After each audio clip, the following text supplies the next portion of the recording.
Oh, GTA 5, the game that just won't die. So this is news from a couple days ago. This comes from Kotaku, everyone's favorite gaming website. Man, didn't they just?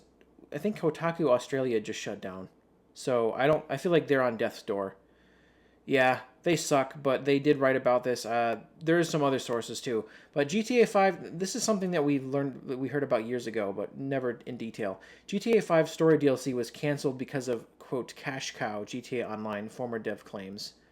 The Trevor focused add on would have been kick ass.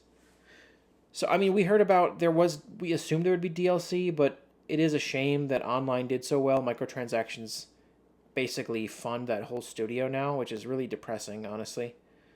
Because you look at Rockstar's output the past decade compared to the decade before, and they put out way fewer games. As one of the best-selling video games of all time, one that six is going to beat it. One that is individually outsold entire video game series. That's crazy. I didn't know that. Like Assassin's Creed, it's always been disappointing that GTA 5 never got story DLC. Agreed. The franchise has had incredible DLC in the past, like GTA 4's Outstanding, The Ballad of Gay Tony, and yet GTA 5 never got any. And don't forget Lost and Damned, also excellent. The planned existence of such DLC has long been the subject of rumors and leaks, and now a former Rockstar developer claims that the highly sought after add on was being developed at one point but was ultimately cancelled thanks to GTAO. Ugh. Yeah, maybe the statute of limitations is up on this and he can finally talk about it. While appearing on the San and Play YouTube channel, Joe Rubino discussed his work on the Shudder GTA 5 DLC. Rubino served as a senior camera artist and virtual cinematographer at Rockstar from 2010 to 2016, according to his LinkedIn. While work on the DLC seemed to be going well, he said it was the success of GTA Online that ultimately caused its downfall. Quote, the DLC was really, really good, says Rubino. But when GTA Online came out, it was so much of a cash cow and people were loving it so much that it was hard to make an argument that a standalone DLC would outcompete that. Unquote. Thus, he claims Rockstar decided to can the DLC. Man, that is disappointing as hell.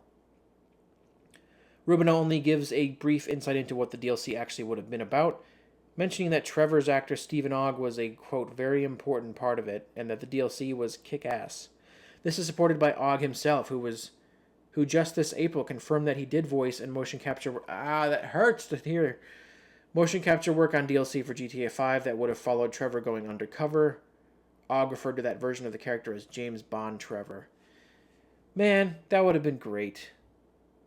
In the same stream where Ogg confirmed that the Trevor DLC had once been in the works, Michael's actor Ned Luke revealed that Rockstar originally planned for all three protagonists to get their own DLC at some point. I would have loved that. Same thing with Red Dead 2. I wanted Undead Nightmare 2, man. After the base game's release, but that was later scrapped. Rubino adds that some of what he worked on for the DLC would later find its way into GTA Online. Yeah, they repurposed a lot of that. That may be why last year a massive GTA Online leak revealed scrapped content titled Prologue DLC and Liberty 5 DLC. Yeah, that's been floating around for years, hasn't it? That supposed Liberty City remade map that was supposed to be put into GTA 5, that never happened. Oh, get out. What is this? Is this an ad? I can't tell if that's an X or if that'll just take me to Kotaku. Go away. While Rubino's claims support previous theories that GTA caused the downfall of GTA 5 DLC, that seems to only have been part of the puzzle. Way back in a 2017 interview with Game Informer, director of design Imran Sarwar said that the next-gen ports of GTA 5 took a while to get right. Still, looks at watch, still waiting on that Red Dead 2 next-gen, Rockstar.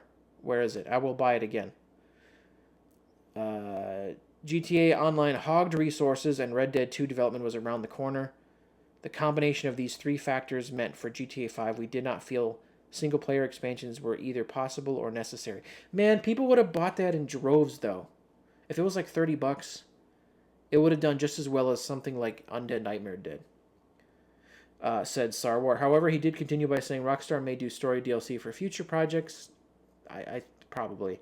So we can all hold out hope for GTA 6. Yeah, let's be honest. GTA 6 is going to last a long time, and I think that's possible.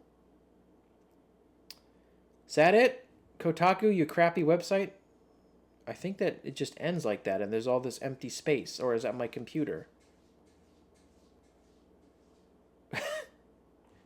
Okay.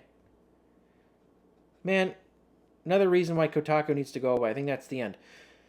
So, yeah, that's disappointing to hear.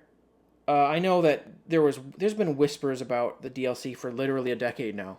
So, to just hear it come straight from the horse's mouth sucks. I mean, I get it. Online was making ridiculous amounts. It's still making ridiculous amounts of money all these years later.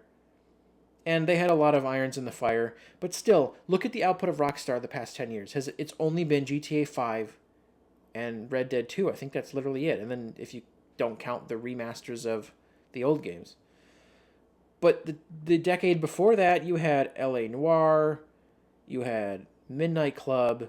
It's just such a shame that these games are so big and take so long that you get it's very infrequent that you get a Rockstar game, which makes it so special, I guess. So, fingers crossed 6 comes out next year, but yeah, that's the 5 DLC that was canceled. Sucks, so that's just sitting on a shelf somewhere. I'm sure some of the Franklin stuff was brought into that DLC where Franklin appeared, but we didn't get more Michael and Trevor, so whatever.